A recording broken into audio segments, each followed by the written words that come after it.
Welcome to the Radical World Podcast. My name is Jose Leal. Today, I'm hosting a podcast. Matt will be hosting next time. We're in the midst of a number of changes. You'll see our Radical logo here behind me, and a new logo that represents the podcast, which is the Radical World Podcast. We're starting in the month of March with a number of new changes. We'll be introducing some new podcast formats, as well as having some different conversations with folks. And of course, Carlos also likes the changes just because it looks cool. And today we've got someone that I have really been looking forward to talk to, Carmen Seda. Carmen has become a member of our community over the last month or two, and has really started to highlight, to me at least, and I think others, some really interesting perspective about what radical means. Not just a lot of the conversation we've been having about radical companies and the radical world movement that we are hoping to spark up through these conversations, but really talking about what it feels like to not know about what it means to be radical and not to have those questions be answered for us individually. So first of all, Carmen, thank you so much for making the time, being available, and for the awesome conversations we've already had. Thank you. Thank you. Thank you for having me here. I'm really excited to spend this time talking to you. So one of the things that I thought, and I mentioned to you earlier, that is special is that you pointed out the fact that this conversation isn't all that common, right? That this is the type of conversation that people don't even really know that they can have or should have. Can you tell us a little bit about that? I think for me, right, when I came across the radical site, it was a message that I've been waiting to hear, to have more conversations with, but had no idea that an organization like yours was speaking about it. In my line of work, right, I help to try to make work cultures work for different people, right, to understand that human original aspect within each of us that exists. And so many times I realize that people don't even know that there is an option out there, that what they're feeling within themselves as human beings that mean purpose to them, that mean their mission, that they have sort of written away, right? With sort of like that screen. I love what you frame it, that the fiat lens, that they're not even aware that they're wearing. And so when I think about having those conversations, or when I sit with people and really get to know within themselves what it is that is meaningful to them, instead of what we sometimes worry about, right? We've got to get this number out the door, we've got to do this, and let's go back to the purpose of this. It can radically change a conversation, right? It can make someone feel seen and heard. And in the world of work, that does not happen often enough. No, it doesn't. And it doesn't happen in our daily lives enough either, in most cases, right? So speaking of our daily lives, so tell us a little bit about who Carmen Seda is. How did you get to the point where you're having these conversations and asking these questions and helping folks with these issues? I have no idea. That's a great place to start. It is a great place to start, right? I grew up in the Bronx. My family's from Puerto Rico, went to public school. You know, in all intents and purposes, when I think about that as a fiat lens, like, I was never supposed to be where I'm at right now. Not if you listen to the stories that you're sort of told as a child. And I did become a young mother and had a family. And honestly, I feel through the eyes of a mother of my own children and seeing how they were growing up and the world that they were becoming a part of, I decided to rejoin the workforce. And for me, having been in the workforce has been the greatest personal development that I have done for myself. Not because I just stepped into the workplace and just adhered to everything, but because I think the only thing that I did different, right? Because I'm very humble. I don't think that there's anything that I'm doing that anybody else can't do. The only thing that I did is I allowed my creativity to show through, and I allowed others to be human in front of me. And because of that, my career sort of took this trajectory, right? I was a stay-at-home mom for a while. I joined, I couldn't even find work. No one would hire me at one point. And so I went into the retail, for a holiday job that was only supposed to last the holiday season. And through that, just one door kept opening into another, and I landed into the world of staffing, which is the world of work. Exactly. So, and here I am. And here you are. And so tell me a little about, because I know we've had a conversation about how the world of staffing has been and is, and the potential to move beyond what we are already doing with the conversations that we've had. So I think if you wanted to think about it in terms of staffing itself, I think the lens, right? The lens that is in that space is we need workers to do XYZ way and move it out XYZ. And for all intents and purposes, the reason that I have the conversation is because that's not easy to do, right? Each and every one of these workers is a human being with their own innate abilities and their own reason for being, right? And sometimes unknown to themselves. And that creates, right? It creates a lot of pressure on the people that need to hire them. And it creates a lot of pressure. It starts from the top of the chain all the way down. And for me, I think one of the key things has been to be an advocate for the workplace, to be an advocate for the workers to come in, to help them understand, to mediate in a space in a world where those lenses just want to stay on. They're really hard to focus on. Yeah. Well, and I think it really brings a special thing to the conversation, because we're so used to the idea that part of what we're fighting against is the hierarchy. Mm-hmm. When in reality, the folks that are in the hierarchy, all the way up the chain, as you said, they too are wearing the lens. They too are susceptible to the same thing. They're just doing what they know how to do, the best they know how to do. Yes. And the way that they've learned to do it, the lens that they wear,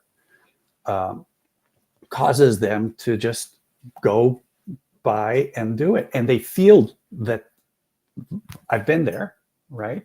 I was VP of a corporation in Toronto, Canada for 10 years. And I knew that what I was doing wasn't right, but I didn't know any other way to do it. And there was no other way to do it within the context that I felt I understood, right? Mm-hmm. The structure of the organization, the relationship with the CEO, the relationship with my teammates. Even if I knew how to do it differently, I don't know that framework that existed for me of how things work, right? The A to Z thing, right? Yes. That's just the way it is, right? And so I think the conversation we're having is not only to say that the system is not a system that serves us well. If it ever did, it's certainly not serving us well now. All the stress that you speak about, both from the organizational side and the employees, the stress there is huge, right? It's on everyone's part, and you're in the middle, so it's stressful for you and others that are doing the work that you're doing. Knowing full well, so I was just going to say, knowing full well that there has to be better ways, and that's the conversation. We're kind of having that conversation, but we're not having it at a deep enough level. No, Now, and I was going to say when and didn't mean to interrupt you, but No, please. I think that the main concept that we need to step into is that most organizations, not all, start just like this. Start with someone driven by passion to serve their constituents, to serve others, right? And so many organizations do beautiful things. I mean, the story of my organization, it started with a college student bringing people in on a bicycle, right, to serve clients who did not have the help at the time that they needed. So here is the starting point that starts with this radical lens of creating a difference in the world. And I don't think that that's what's wrong. What's wrong is as it grows, what happens after, right? If we could understand that the people that work for us need to be freely along on this mission with us, right? That freely are a voice within an organization, then we can start having a better idea of what that moves forward. Another point that you bring up is that as organizations put things in place, right? We know the A to Z, the process, and they create these processes of which this process box of an individual needs to fit in. None of us are like that. None of us were created an assembly line to be like a pencil and look like the exact same thing. And in one of my experiences, and I think this is why I understand this point, is I had this team of 3 managers, each with distinct abilities, right? But they were each supposed to do the same exact job. Right. And as I looked at it, I was like, well, this one is the technical person. I mean, she can drive down to the number and take care of everything. This one loves to influence the team. I mean, she trains them, she gets them going. And this one loves to love on the client and sell. And I started to say, well, why don't we work together on that? Why don't you do this for those 3 locations? Why don't you do this? And it ended up me, like I said, it was radical because it was like, wait, we're not supposed to do that. And I'm like, yeah, we can do that here because we're each taking the best parts. We're learning from each other. But it's really hard to think that way, right? Not many of us do. It's like we fill out a job application and we're looking at the job description and we're like, how do we fit in there? When instead, as a company is looking at someone is, how do you fit with us? What is your purpose? What are your missions? What are your innate gifts that bring you into this moment right now? How can you contribute in the best way possible for you, right? And it's not seen that way. Not at all. And that goes back to I was going to define the fiat lens, because we've mentioned it a couple of times. We haven't really said what it is. Mm-hmm.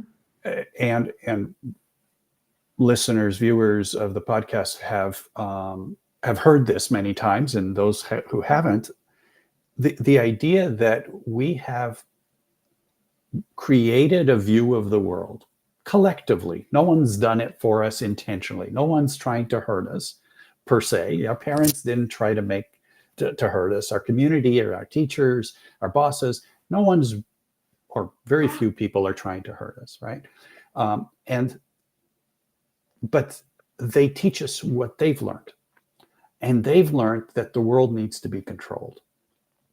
Mm-hmm. And they've taught us that we need to control others, and that others will be controlling us. And that's the way that the fiat lens really came about.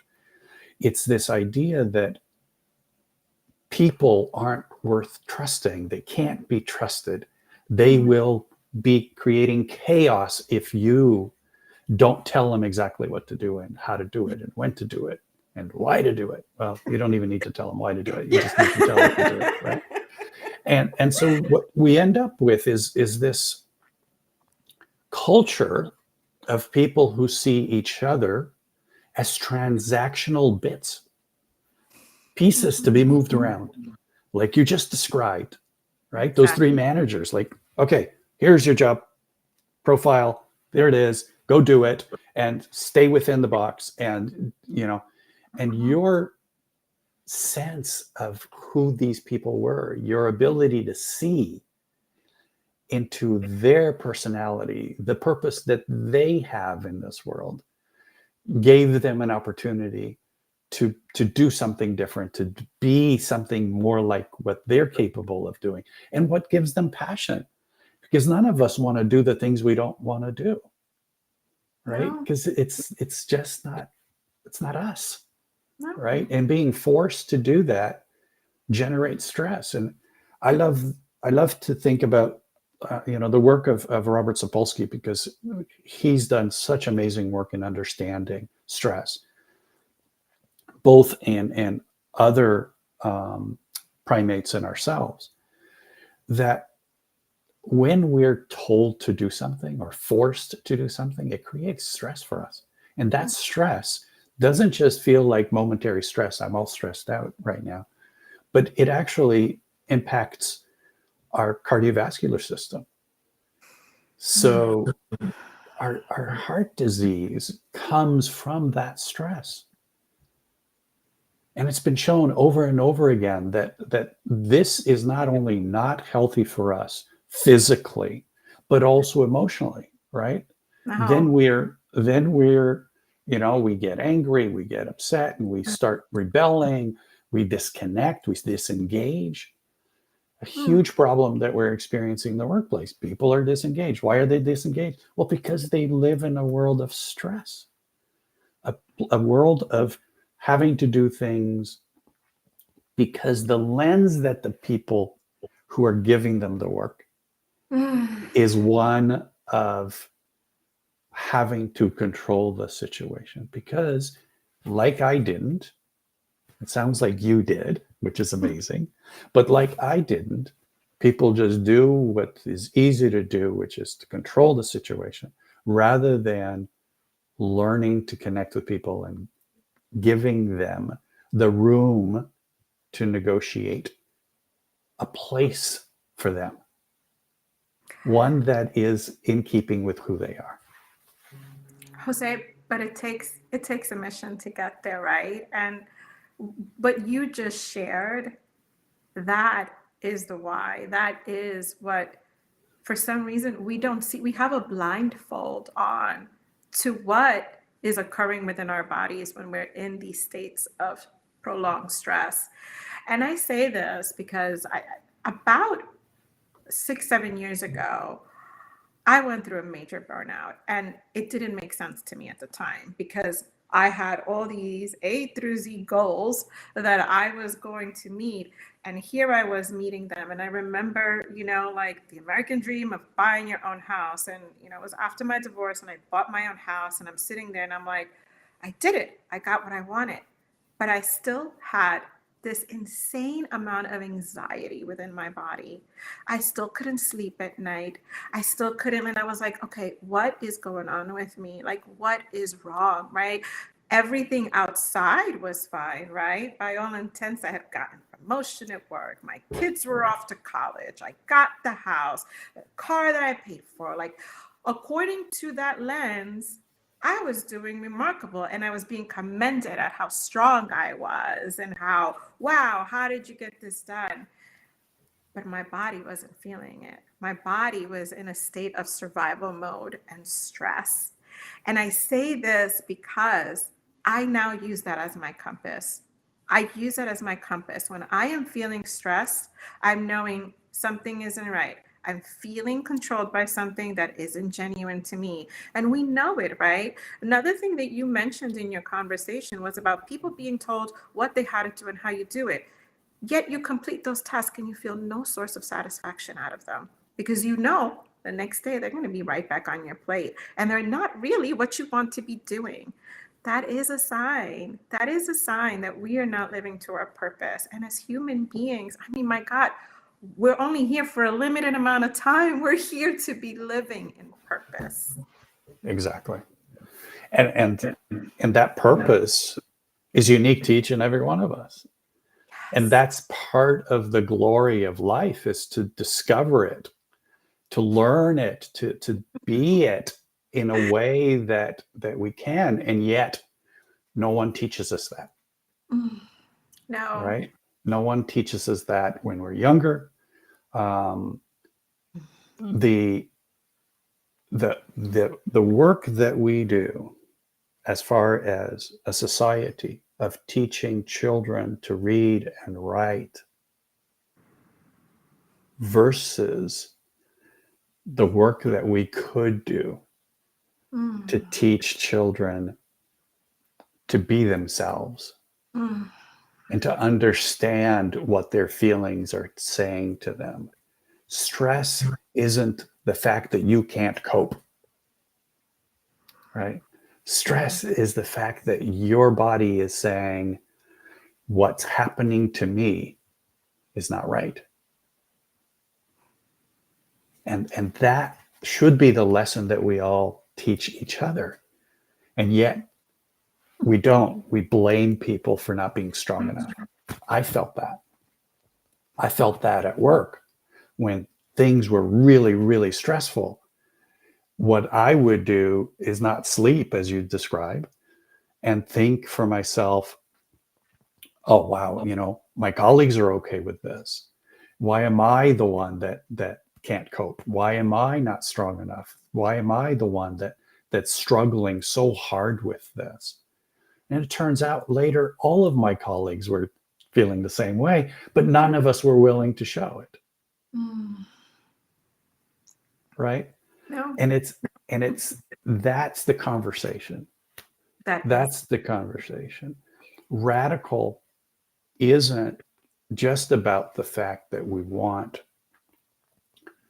to create new ways of organizing, because that is the dream. Radical companies that people both co-own and co-manage their organization. Mm, That's the dream. In a radical world where organizations collaborate with each other, not compete with each other. But to get there, we need to understand that we have a lens that doesn't allow us to see that as a possibility, no. Yeah, right? that Even is. working together is, even just collaborating together isn't a possibility. The first question anybody asks is, who's going to manage that? Who's going to be the boss? Who's going to tell what everybody else needs to do? Very true. Very, very true. Instead of who's going to see who we have on our team and or what is everyone here great at? Let's come together and let's have a conversation. What is it that you want to bring to the table? You experience that actually in the co-learning community, Yeah. where we did the collaborative process and the collaborative canvas. And every time I do that, I learn something new about myself, because it opens up another door to have a conversation with different people about different aspects, because they bring out in me something different, Mm. right? Like having you there Mm-hmm. creates a different dynamic. It creates a different opening for what I can express, because you give me that permission. And I love. that, but I hope I do the same for you and others in that Yes. same way, right? That we do that for each other. And Yeah. that's a unique way of looking at how we collaborate, that it comes from our needs, it comes from our desire to impact the world, to serve the world Mm. in a way that isn't um, about control, not even controlling ourselves, but allowing ourselves to be in a way that generates an opportunity to serve. I love that you just said that to me because when I did that exercise, it was like clear to me why I am where I am right now, the work that I'm doing, and the direction that I'm headed with it. And it is about that. for me, that is my purpose, is to allow others to be seen for exactly who they are, so that they can embrace that uniqueness within themselves that make them great and own it without the need of anyone else's validation. Right. And it's a two-way calling, because we have to accept ourselves before we can accept others. And that's what I love about the conversation that you're bringing to light. The more that we do that, the more that we can step into that energy, the more and more we're going to see that expand, because it's expansive. You feel expanded afterwards. Exactly. Exactly. And that's the radical lens. The radical lens starts with that understanding that we have a radical purpose to express in the world, and that energy wants to come out, but we haven't learned to even see it for ourselves or to discuss it with each other. And that takes me to the next step, because for me, we've had a lot of traditions of awareness, many traditions of awareness that ask us to pray, to meditate, to all of which are really about the same thing. Reflect, right? Reflect, become aware. But what I think may be missing from these traditions is that we've never done this collectively. Mm. There's power in the collective.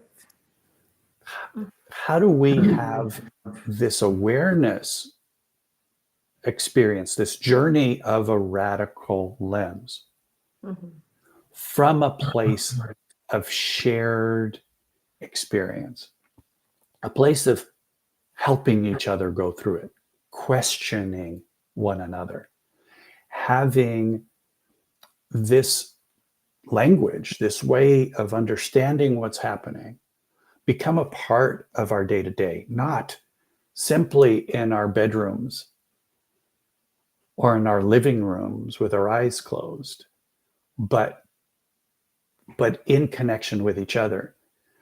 Who I am, who you are beautiful things, but we think that only when we're being aware of ourselves, we don't reflect that to each other.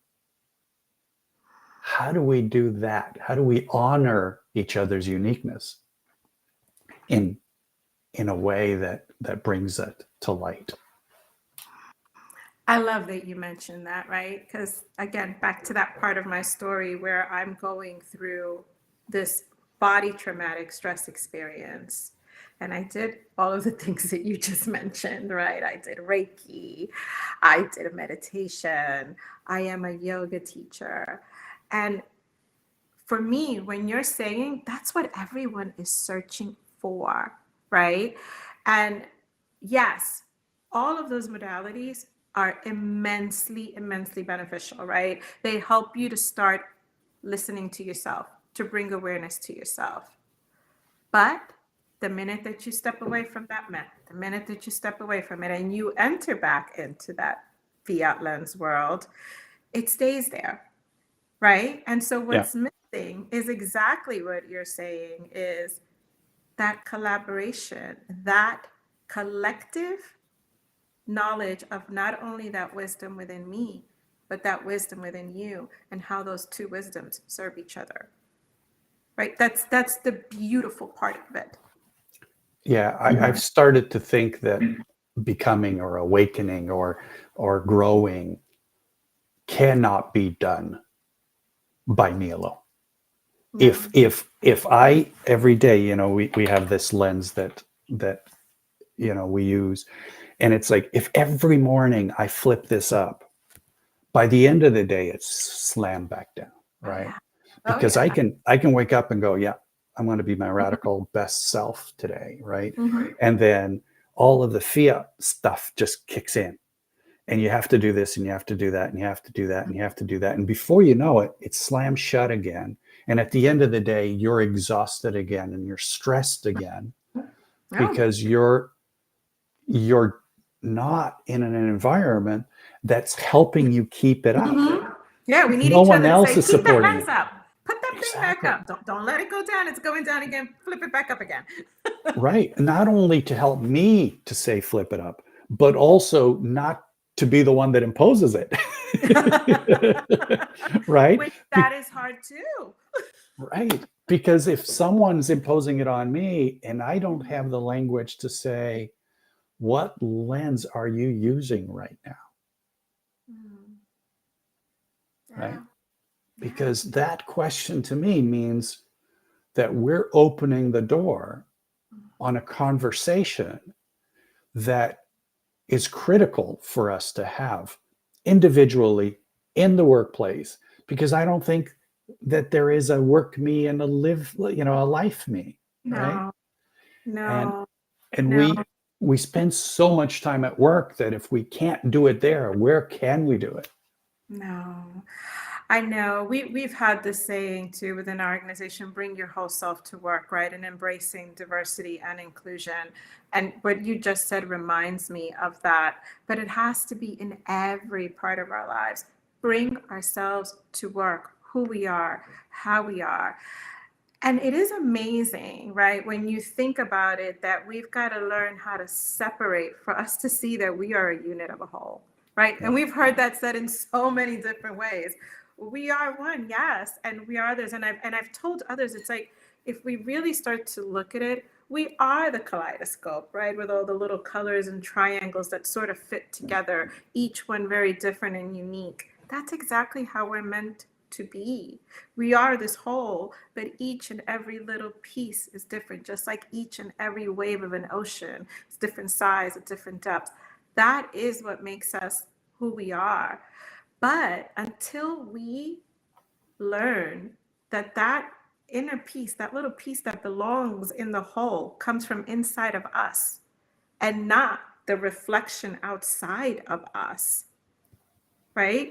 Does that help to start to make sense? But it is a lot. We are bombarded with so Yeah. much, right? So much social media, so much measurement, so much, the schooling part, right? Valedictorian. Well, there should be an art dictorian. Who was who excelled at art? Who was singing, right? Who's the drama person? Who is the one who is like the caring humanity person that everyone wants to be near? Who is the one in the class who is, just advocating for everybody else's rights, or who calls out things that they feel are wrong? Exactly. They're not even entitled to their own opinions, right? We have to sit there and be this part of a whole that stays shut. That's not, The that's only not, thing that matters is what was your grade today, yes. right? Yeah. What was your grade after 4 years? What's your grade after this year? Mhm. And we've built a Every, society of people whose only lens is to chase after mm, that control mechanism, which is grades, that control mechanism, which is titles and mhm. raises and reviews, right? Because they're We're, all the same thing. Whether yes. it's that little star in the first grade Mhm. or, the A, B, or C, or D in the higher grades, or a good number 4 on our 360 review, Exactly. We're rewarded for how well we do what people tell us not to think, right? not to be original Not thinkers, to be ourselves. not to be ourselves. And It's it, so the radical lens for me, when people hear the word radical, I know what they think. Most of it is like, radical? That's not good. It sounds like something that. What do you mean radical? Well, it's a wake up call. It's a wake up call. Radical is the root of humanity. The word radical means root, and humanity is unique. Humanity wants to have autonomy. Humanity wants to live to its full potential. And we've built this lens that does just the opposite of all that. So please go yeah. ahead. No, I just wanted to say As I'm listening to you, I'm just envisioning the world as radical, where children grow up honoring who they came into this world to be, where everything we serve others, we give to others. We are in a very abundant world, being taught that there's a limited resources where there's not. This world is abundant. And if we learn how to prosper like that together, how beautiful of a world it would be for everyone. You know, in my line of work, there's a lot of fear of artificial intelligence. What about if it's to liberate us to do more for each other? What about if we were able to take it so that it can do greater things, allowing each and every human to step into their gifts? I love That's it. I what we're love your talking about. message. I love it, and I love your message. And we need to do this together, because that's part of the other thing. We can't just go around selling this as a solution. No. Training coaches to go train people to be radical, because that is yet again force. So this process that we're undertaking is one of, how do we do it without forcing it? How do we do it without using the old mechanisms of the fiat lens, which is to tell people we know what's best? No. Because again, fiat comes from the king, said, this is what it is, this is what must be. Right? If we want workplaces and our lives to have a culture that is better than the one we have today, and then to see the systems become better than they are today, that serve us better than they serve us today, we're going to have to build those. We keep thinking that we need to change the system. No, we need to change us, because we're the ones that are going to build the systems. We can't expect the system to change to be the thing we want it to be if we ourselves don't help each other change to create the system we want to see. How do we do that? Because for me, the world that you're working in is a world that, as much as it practically helps a lot of people, it still has that lens operating throughout it. Mm-hmm. And I've stepped away from that world. So I say the world you're looking at, because I've stepped away from it. But I know that most of us are there. And how do we help people survive that and become the full capability of who they are? I don't know if you saw the podcast, or pardon me, the TED Talk. What was his name? Robinson, Sir. He's a researcher from the UK. He's since passed, and he worked with education. And a parent came to him and said, "My child isn't doing well. What do I need to do with her? She just buzzes around the room. The teachers want to kick her out of school because she just won't sit down, and she won't." And he said, "She's a dancer." Okay, and that individual wound up being the choreographer in one of the main programs in New York. So I'm not doing it justice describing it, but it is Ken Robertson, I believe is his name. I'm really bad with names, so I shouldn't bring those. I shouldn't bring those up.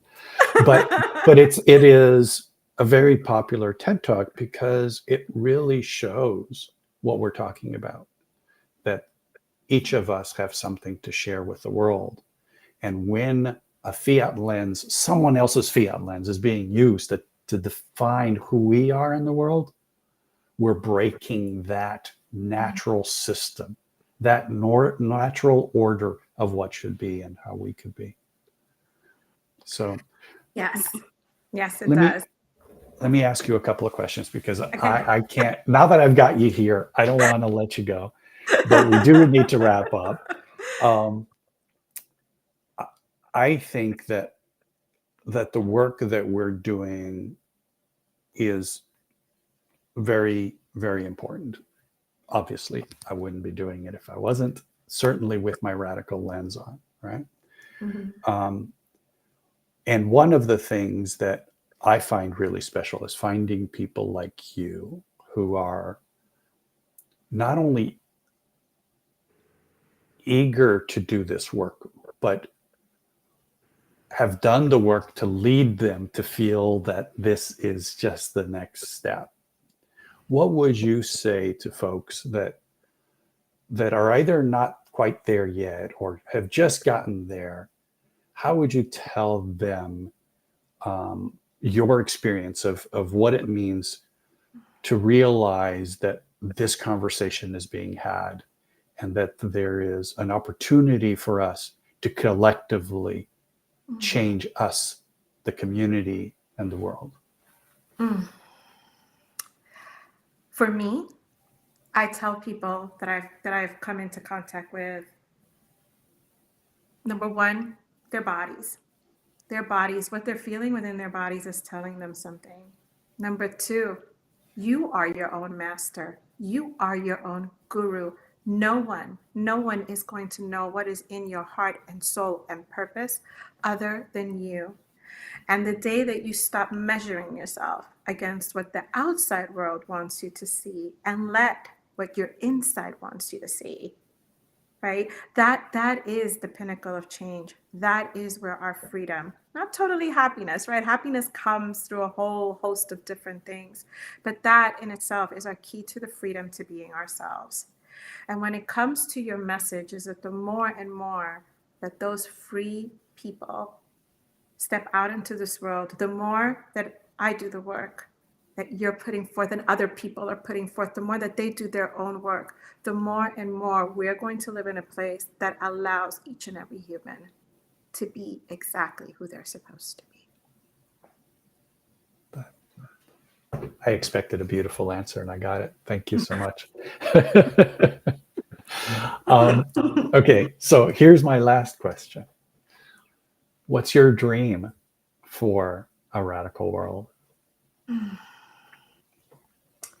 My dream for a radical world is to know that everyone that I come in contact with is doing their part, their best part to be who they are. That in my presence, everyone can be free within themselves. That my grandchildren can go out there. There's now but I have two biological, five kind of total, but granddaughters can be the women that they were meant to be and that they are honored just the way that they are. It means that, companies can be a place of learning, a place of personal development and understanding, purpose-filled work with humanity at the core, that health and the ability to nourish the body with food, with great food, that those are the things that are honored and that are the pinnacle of what our nation, don't forget the nation, the world, right, is really addressed for. That to me is a dream, to know that I can go anywhere and there's something nourishing, that I don't have things that are bad for my health, that I'm able to honor my body in front of anyone. I'm not feeling this well. Honor me. I honor you. And I think that's the key to it, right? Because when we do that, that's when that oneness comes in. That's true belonging, right? I sometimes have a word with that word belonging, because belonging automatically means we need to fit in. And it's no, we're not meant to fit in, but we just belong perfectly and uniquely the way that we are. That sent shivers down my back, and I'm being honest. Carmen, I wish we could go for another hour, and I really mean that, because this has been a beautiful conversation, a beautiful radical conversation, and I truly appreciate your Thank you, Jose. genuineness and your and the heart with which you bring to the conversation and to yourself, being yourself, and I appreciate that very, very much. I'm now going to do a little list of a bunch of things that we're going to change next month. So starting in March, we are going to be introducing 2 new podcast types.